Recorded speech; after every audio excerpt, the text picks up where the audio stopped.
Hi friends, ನಮಸ್ಕಾರ. ನಾವು ಯಾವಾಗಲೂ ಮೊಟ್ಟೆಯಲ್ಲಿ ಆಮ್ಲೆಟ್ ಮಾಡ್ತಿರ್ತೀವಿ. ಇವತ್ತು ಸ್ವಲ್ಪ ಡಿಫರೆಂಟಾಗಿ ಎಗ್ KFC ಮಾಡೋಣ. ತುಂಬ ಸಿಂಪಲ್ಲಾಗಿ ಈಸಿಯಾಗಿ ಮಾಡ್ಕೋಬೋದು. ಬನ್ನಿ ಫ್ರೆಂಡ್ಸ್, ಹೇಗೆ ಮಾಡೋದು ನೋಡೋಣ. ನಾನು ಒಂದು ಚಮಚ ಖಾರದ ಪುಡಿ ತೊಗೊಳ್ತಾ ಇದ್ದೀನಿ. ಹಾಗೆ ಒಂದು ಅರ್ಧ ಟೀ ಸ್ಪೂನ್ ಪೆಪ್ಪರ್, ಅರಿಶಿನ ಪುಡಿ ಅರ್ಧ ಚಮಚ, ಶುಂಠಿ ಬೆಳ್ಳುಳ್ಳಿ ಪೇಸ್ಟು ಒಂದು ಚಮಚ ಹಾಕ್ಕೊಳ್ಳೋಣ. ಮೊಸರು ಹಾಕ್ಕೊಳ್ಳೋಣ.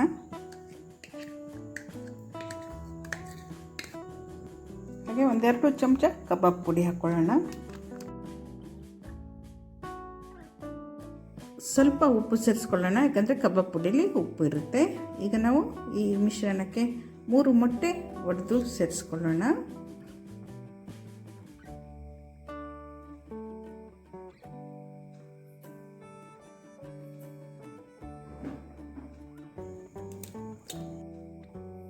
ಈಗೆಲ್ಲ ಸೇರಿಸಿ ಚೆನ್ನಾಗಿ ಮಿಕ್ಸ್ ಮಾಡ್ಕೊಳ್ಳೋಣ.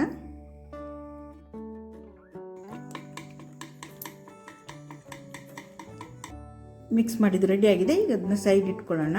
ನಾವೀಗ ಇಲ್ಲಿ ಒಂದು ಮೈದಾ ಮತ್ತು ಕಬಾಬ್ ಪುಡಿದು ಮಿಶ್ರಣ ರೆಡಿ ಮಾಡೋಣ. ಈಗ ಒಂದು ಪ್ಲೇಟ್ ತೊಗೊಂಡಿದ್ದೀವಿ, ಅದರಲ್ಲಿ ಸ್ವಲ್ಪ ಮೈದಾ ಹಿಟ್ಟು ಹಾಕ್ಕೊಳ್ಳೋಣ. ಹಾಗೆ ಇದಕ್ಕೆ ಸ್ವಲ್ಪ ಕಬಾಬ್ ಪುಡಿ ಕೂಡ ಸೇರಿಸ್ಕೊಳ್ಳೋಣ. ಹಾಗೆ ಚಿಟಿಕೆ ಉಪ್ಪು ಕೂಡ ಸೇರಿಸ್ಕೊಳ್ಳೋಣ.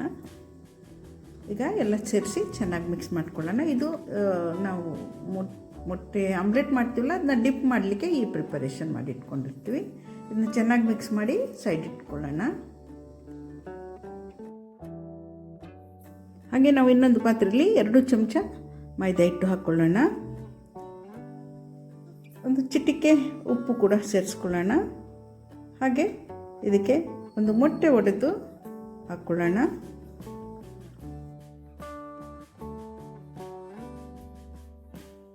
ಈಗೆಲ್ಲ ಸೇರಿಸಿ ಚೆನ್ನಾಗಿ ಮಿಕ್ಸ್ ಮಾಡೋಣ.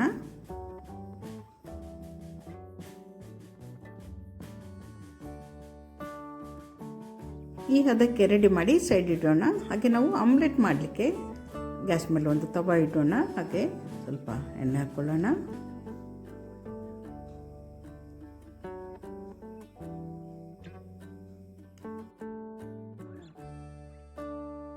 ಈಗ ನಾವು ರೆಡಿ ಮಾಡಿ ಇಟ್ಕೊಂಡಿರುವಂಥ ಮೊಟ್ಟೆ ಮಿಶ್ರಣವನ್ನು ಈಗ ದಪ್ಪಗೆ ಒಂದು ಆಮ್ಲೆಟ್ ಮಾಡೋಣ. ತಿಕ್ಕಾಗಿರಬೇಕು.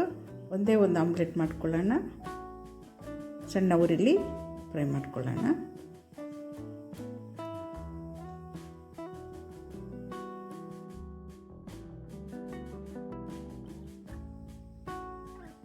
ಇದು ಒಂದು ಸೈಡ್ ಬೆಂದಿದೆ. ನಿಧಾನಕ್ಕೆ ನಾವೀಗ ಟರ್ನ್ ಮಾಡ್ಕೊಳ್ಳೋಣ.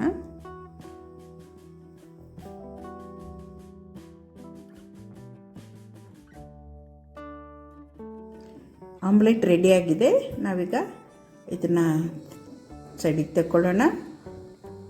ಹಾಗೆ ಇದನ್ನ ಫ್ರೈ ಮಾಡಲಿಕ್ಕೆ ಗ್ಯಾಸ್ ಮೇಲೆ ಒಂದು ಫ್ರೈಯಿಂಗ್ ಪ್ಯಾನ್ ಇಡೋಣ. ಹಾಗೆ ಎಣ್ಣೆ ಹಾಕ್ಕೊಳ್ಳೋಣ. ಆಮ್ಲೆಟನ್ನು ನಮಗೆ ಬೇಕಾದ ಆಕಾರಕ್ಕೆ ಕಟ್ ಮಾಡ್ಕೊಳ್ಳೋಣ.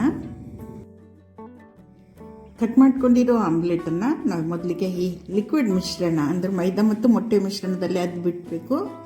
ಹಾಗೆ ಮೈದಾ ಮತ್ತು ಕಬಾಬ್ ಪೌಡ್ರ್ ಮಿಕ್ಸ್ ಮಾಡಿದ್ದೀವಲ್ಲ, ಅದರಲ್ಲಿ ಒಮ್ಮೆ ಅದ್ದಬೇಕು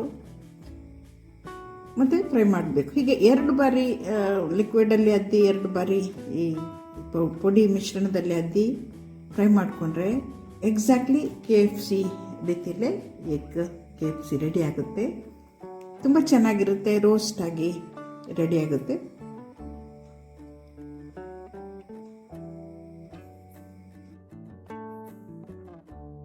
ಇದೇ ರೀತಿ ಎಲ್ಲ ಆಮ್ಲೆಟನ್ನು ನಾವೀಗ ಫ್ರೈ ಮಾಡ್ಕೊಳ್ಳೋಣ.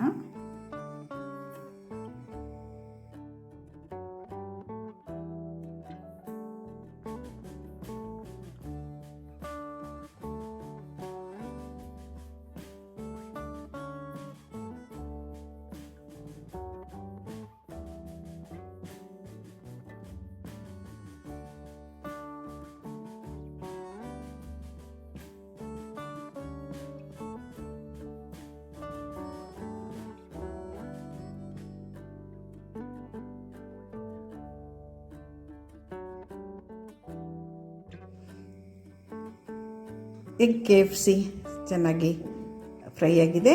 ಈಗ ಇದನ್ನು ತೆಗೆದುಕೊಳ್ಳೋಣ, ಹಾಗೆ ಸರ್ವ್ ಮಾಡ್ಕೊಳ್ಳೋಣ. ಎಷ್ಟು ಚೆನ್ನಾಗಿ ರೋಸ್ಟಾಗಿ ಫ್ರೈ ಆಗಿದೆ ನೋಡಿ. ತುಂಬ ಚೆನ್ನಾಗಿರುತ್ತೆ ಫ್ರೆಂಡ್ಸ್, ಟೇಸ್ಟಿಯಾಗಿರುತ್ತೆ ಕೂಡ. ಈಗ ನಾವು ಸರ್ವ್ ಮಾಡ್ಕೊಳ್ಳೋಣ.